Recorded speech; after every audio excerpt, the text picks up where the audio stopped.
the second son of a lord with an unusually passionate life.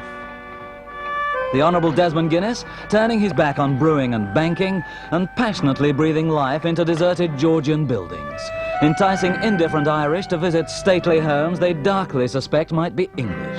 The Long Gallery at Castletown was the pivot of the house in the 18th century. They used it for all kinds of things: theatricals, dancing, playing cards, gossip, and so on. And if your name is Timothy or Pat, so long as you come from Ireland, there's a welcome on the map. The murals were painted in the 1770s by a little hunchback dwarf, a pupil of Reynolds, an Irishman called Riley, who came over to decorate this room and painted one other room in the house and actually died in the house.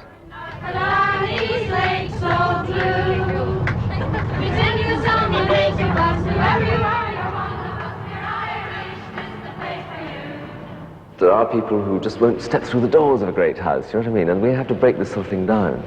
That's why we have to have terribly tactful, welcoming people in the house, because in England, if you get rather a sort of abrupt woman at the front door of a country house, you just think, oh, well, that's not a place I'm going to again in a hurry, do you know what I mean? But in Ireland, if you're not terribly nice to them when they come, a whole 1,000 years of history come boiling up in their minds, you know, and it starts sort of putting them off the whole cause, you know, the whole cause for preserving Georgian Ireland, which is our cause.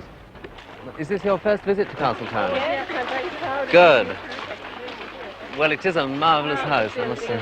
Yes. And It's wonderful to think that. if you could just gather a bit on the steps, I'll say a word or two about it. The house was built in 1722, and it has been the prototype for many Irish country houses. This is the great staircase of Castletown. As you see, the banisters are actually brass, which is quite unusual. The man in the village was paid 30 shillings a year for polishing them. And it incorporates family portraits in the plaster. It's probably the only example of a Rococo plaster staircase. Instant guided tours by the founder and president of the Irish Georgian Society, which exists mainly on hope and voluntary labour. Guinness was first good for the Society's present headquarters, Castletown, saved from speculators and vandals 3 years ago for £93,000. People used to drive out from Dublin, take the lead off the roof, throw it down, drive away in the car, you know. We told the police in the village about it, and they said, there's nothing we can do. The gates are locked, the light fittings were smashed, door handles stolen. It was empty, completely empty for 1 year. We bought it from the speculator, been restoring it ever since, and we opened it to the public after only 3 months. Of course it was in a pretty bad state, but we had to get the income from the first year's tourist traffic. And Jackie Kennedy was one of our first visitors. That helped. That helped. The whole of Dublin came out to see her. It is perhaps the most important house in Ireland. Yes, it's the prototype for all the sort of winged houses like Rusborough and Carton and so on. It's just that much earlier than they are, and they're all inspired by it. Leinster House in Dublin is inspired by it, and the White House in Washington is inspired by Leinster House. So in a sense, Castletown is the grandfather of the White House. The cold passion of Desmond Guinness given nervous energy by his wife, Mariga, who was a Princess of Württemberg, a serene highness. Serene, she's not. Fey and inconsequential, driven by passionate impatience and adoration of the 18th century, she, almost alone, is rescuing Mountjoy Square from decay and developers. 72 fashionable homes, laid out in the late 1700s for professional people, but now a dismal slum left behind when commerce and fashion moved south. 6 years ago, a developer bought 23 of these almost derelict houses for about £500 each to pull down and rebuild as offices. After a planning inquiry, 20 were offered to the Society for £68,000, which somehow the Guinnesses raised, and so saved a significant part of Dublin's townscape. Today, much of Mountjoy is an OKC tenement rookery crammed with unwilling tenants placed here by the corporation, indifferent to gracious staircases, to Stapleton's fine fireplaces and plasterwork. And the moulds for them are now in the National Gallery of Dublin, are quite recognisable, these various stuff. Really beautiful. What has happened to the architraves, are they, at the tops of the doors? I suspect some antique dealers borrowed them. Stolen them? But I'm sure moulds could be copied from similar overdoors and restored. Desmond and Mariga Guinness are, I suppose in some ways, rather unique figures in Irish society, unique in several ways. The Guinness family, of course, through the great brewery, is very intimately connected with the Irish life, the jolly side of it, as well as the practical business side of it, for the last, well over 100 years. Professor Kevin Nolan, chairman of the Dublin Civic Group. What do you think, Professor, the majority of Irish people think about having their interests protected by a Serene Highness, by a German princess, and by a very anglicised Irishman? The extraordinary thing is that Desmond Guinness, and I think Mariga, fit in. There are, of course, some people who have reservations. Some will think them rather strange and not quite fitting into the neat suburban image that Dublin is trying to create for itself in some ways, about as dull as you'll find any suburbs anywhere in the world in some ways. Some people may find that aspect a little, perhaps, different to what they're accustomed to, but I think it's very good for us. Which one of you led the other into this enthusiasm? You're talking to us. Surprisingly enough. Oh, I'm sorry. Didn't you write the paper by saying, if there isn't a society, Irish Georgian society, should we start one? That was one of the things that started it, yes. And the destruction of Lower Dominic Street, too. Yes, that was another. And then what happened? I mean, was there a sort of conflagration, or did you beat a lonely path? We started, we just wrote to everybody we knew, and I asked 100 people to tea. summoned everyone we could think of, and they came, and we got 16 members on the first day. Really? Now the society has grown to 5,000 members. Yes. Spread all over the world. We've got members in New Zealand, Australia, America. Terra del Fuego, we've got one. Yes. Every time there's an earthquake, we think she must have died, but she still is there. I do hope so. Now, how has this peculiarly demanding way of life, which you decided for yourselves, how has this affected your married life? Well, of course, we have to have an awful lot of people in the house that we wouldn't normally have, such as you. But I think it's exciting and exhilarating. We do have perhaps too many Americans coming over. We do have the odd bus tours, and they're not at all sure whether they're in Venice or Vienna. No, it seems to me that you are either remarkably vague, or your vagueness hides a formidable sense of double-entry bookkeeping. She has a backbone of steel. A backbone of steel. And what, me? Yes, you. What a ridiculous idea. No. I've got a sort of wastepaper basket mind, several wastepaper baskets, that's all, various compartments. But I think it's marvellous the way you launch yourself upon unsuspecting people, you know, and drive them into doing things. Persuade them, I think. In the nicest way, you know. They find themselves, I'm sure they find themselves polishing the banisters. I think they do, this is very true, because so many people can't give money, and they can perhaps give time, and some people really like sort of polishing a beautiful piece of furniture. Lonely hearts. She's very good. My wife's very good at getting lonely hearts together. And then you see what she put two lonely hearts, one man, one woman, each polishing the handle of a door, one on one side of the door, one on the other side. And finally, of course, the door opened. It was very romantic. One of the best was an airline pilot who was just had a fortnight's holiday, didn't know what to do with it. He cut down all the brambles. How do you divide the responsibilities between you and the society? You look after Castletown. I look after Castletown. I tend to look after Doneraile, Longfield, the country houses more. And my wife's been doing the whole thing single-handed in Mountjoy Square. I haven't helped her at all on it. Except when he goes to America, when I have to do all of everything. Everything? Yeah. And of course, as all husbands and wives disagree about certain things, everything one does is undone when he comes back. Everything he does is undone when he comes back. You rush into Castletown and change things. That's it. With some people, it's like breaking through a sound barrier to see Castletown for the first time. And when they see it, they love it.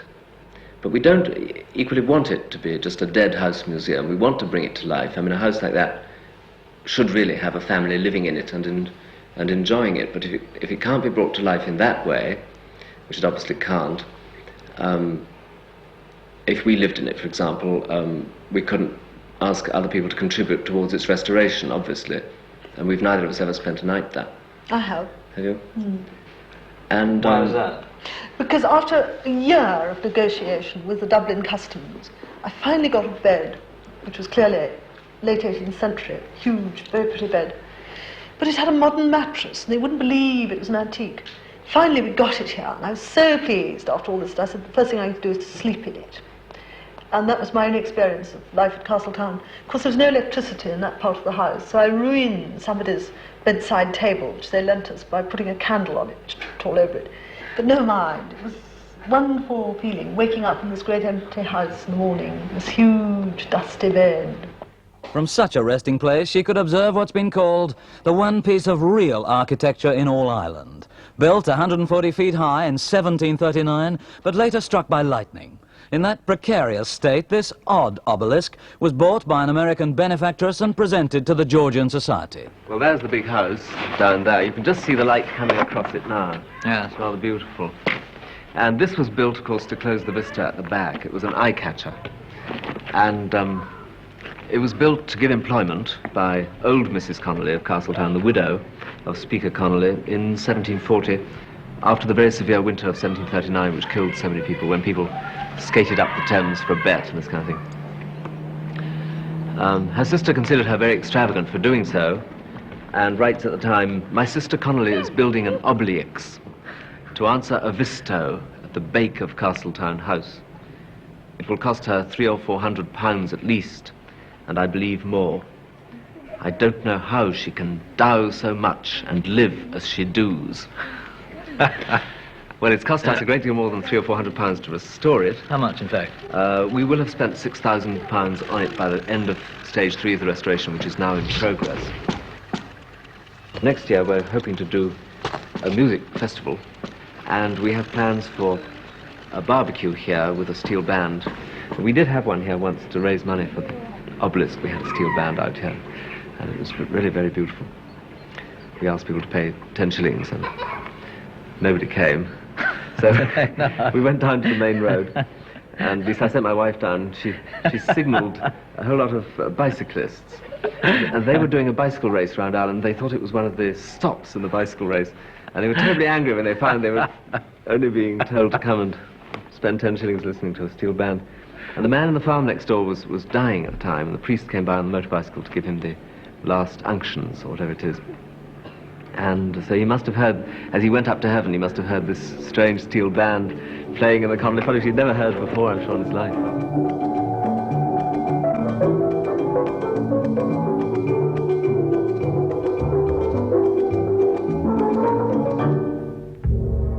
What made you feel that you needed a hearse? I just admired it in use one day in Limerick. It was a wonderful funeral. There was this hearse. There was a marvellous coachman in a coat that had gone green with age, so that it was no more black. And then it was followed by about 3 black brooms with very black-coated people driving them, and black horses. And it was so beautiful and dignified and magnificent.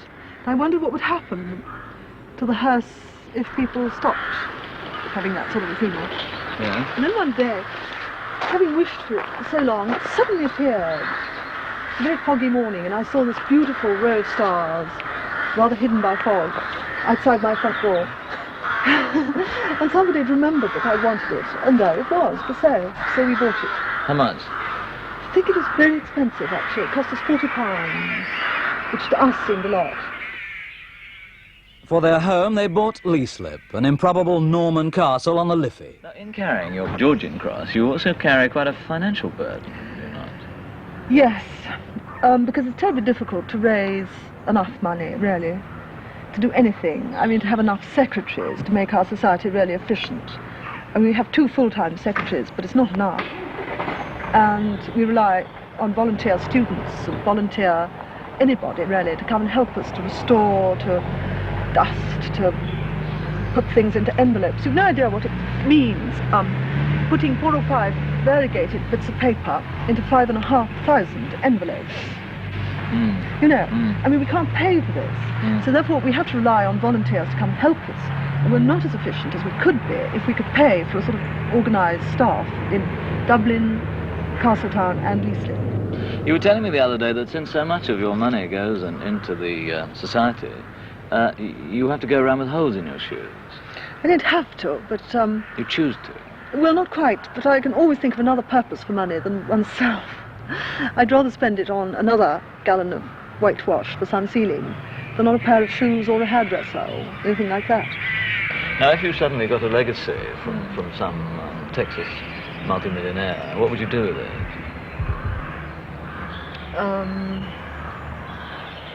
You'd repair your shoe to start with? No, I wouldn't, I don't think. I'd arrange for the preservation of 18th century Ireland in all its forms, if possible. And what would that entail? Too much for the Texas millionaire, I think. Richard St. Ledger's not from Texas and definitely not a millionaire. He's from Orange County, California, but at the moment lives in this very Irish mansion, romantic and crumbling. Doneraile, untouched for 40 years. It's about the last really important house in this part of Cork, and it must be saved. Alan, Bowen's Court went about 5 years ago. Elizabeth Bowen's house, you know, the writer? Yes. And she was just near here. And we can't let Doneraile go. It's got one of the most dramatic parks. It's got 120 acres of deer park and fish ponds, and it can be saved. But it's a very sad and crumbling place now, isn't it? It stands, as Cyril Connolly put it so beautifully, referring to Irish country houses, in its arrogant disrepair. Well, now, why was the Georgian Society so slow about getting off the mark in that case? I mean, why hadn't you been concerned about it before it reached such arrogant disrepair? Well, it wouldn't exactly be very tactful for me to go up to somebody and say, take a tin of paint and go and paint your windows. You wouldn't like that if I said that to you much, would you? No, but if you were going to pay for the paint and send someone to do it for me, I'd be thrilled. Yes, but one can't really, in fact, do it like that. But when Dick came on the scene with his young and energetic family from the United States, prepared to take the place over and make a go of it, then we saw that, you know, there was something that we really could help and get our grips onto, and so the first thing we did was issue an appeal to our membership. Yes. And they came down here with their sleeping bags to do Yes. some work. Yes. Now, you're the claimant to the title. Yes. How does that happen? Well, I'm the only living heir. Now, have you always known that this title was awaiting you, or have you always hoped it was awaiting you? I have always known since I've been a small fellow. So you'll be Lord Doneraile, Doneraile? maybe. Maybe. You were a truck driver. Yes. When you left your truck in California, you came over here as pretender to the title. What were you hoping would happen? Well, I was hoping that we could push the title through and preserve the house and open it to the public, and save all the old family documents and put them on display for all the younger generations to come. But unfortunately, the trustees have flogged them all. Now, the trustees seem to feel that you weren't entitled to this, so they sold them from under you. Yes. Now, they regard you as a sort of squatter here. Right. More or less as a squatter, yes. St. Ledger claimed the Doneraile title 5 years ago. He's credited in Burke's peerage, but the Lord Chancellor's demanded further evidence from this family whose forebears founded the classic horse race. There's also the dispute with the trustees over the contents of the house. So the St. Ledgers, squatting upon their last piece of furniture, consider leaving this mournful hulk and returning to California and those trucks. We were ready to open the house to the public. It was the American ambassador here to do the official opening. And 1 day away from the opening, I received an injunction that the house is unsafe to let anybody in but the immediate family. The trustees were afraid. The trustees, if the place was open to the public, they would be out then. I mean, we'd have too big of a foothold. That's right. What happened to the furniture? Oh, the furniture. Well, it's gone. Who took it? The dealers in Dublin bought it and hauled it all off. So you're now just sitting on the floor, more or less? Sitting more or less on the floor. When the furniture was being removed, they had, I think it was four policemen, plus a local sergeant, and at night there was 2 policemen on duty. Fantastic. So I was watched for about 7 days, 24 hours a day. But when we move out, they're going to be back to clean the house out, and I'm sure when they mean clean, they mean clean. Dublin, a spacious capital ventilated by wide streets, decorated by demure terraces, shows little civic imagination. In a few years, the sad beauty of the 18th and 19th centuries will have slipped away. The Irish, with their subconscious vision of elegant Georgian architecture as a remnant of the British Raj, with their hatred of cities, the Irish live on the tattered fringe of Europe in a land full of evening sadness beyond caring. They're indifferent to their heritage, despite those determined Guinnesses. I think it's very important for a city to have every sort of person living next door to each other. What about the reaction of the people who live next door to you? I see you've had a number of your windows smashed here. Those are little boys. Wouldn't you have smashed them if you were small? Ah. I'm sort of thinking of having a face designed on one of the windows, you know, so that you can hit it. Then at least one window pane will be smashed, not all. Now, the people who've been put into this square, how do they regard you? Do they think you're a collection of fanatics or cranks? I think the people that have been put into the square, by which I suppose you mean the people in the tenements, are longing to move. They would like to move to sites near the square, obviously, because they're used to schools and churches in this area. It's up to the corporation to move. And what do they think about you? I don't know. You'll have to ask them. I shall, but you must have some idea. I don't know. I think all they want is to get out of these houses, because however beautiful they are, they haven't been properly converted into tenement flats. What do you think about the Georgian society and what Mrs. Guinness is doing or trying to do? Well, I'll tell you something. I don't mind. It's immaterial to me now, really. Who gets it? Well and good if the Georgian society gets it, that's all right. As long as we get out, well then we don't mind. Do you understand? Like, it's not that we're not turning around saying we don't want them for to get it or anything. Now, do you understand? If we get out, well then we don't mind. Well, how are you living? You've got what?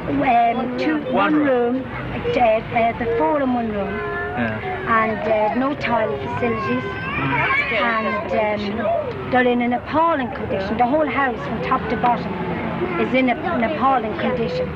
The backyard is full of rats, all up through the house, actually. You see, the terrible regulations at the moment are that you have to have 5 children before you're entitled to be married. Roughly 5 children for to be entitled to a house. And how many have you got, roughly? I've only 2. The difference between you and your neighbours is that you moved in here and want to be here, and they want to go away. Exactly, yes. There is that basic difference. And the other thing is you've got a house to yourself, and they're living 4 to a room. I think the object of the exercise is to preserve Mountjoy Square, not to develop for profit, really.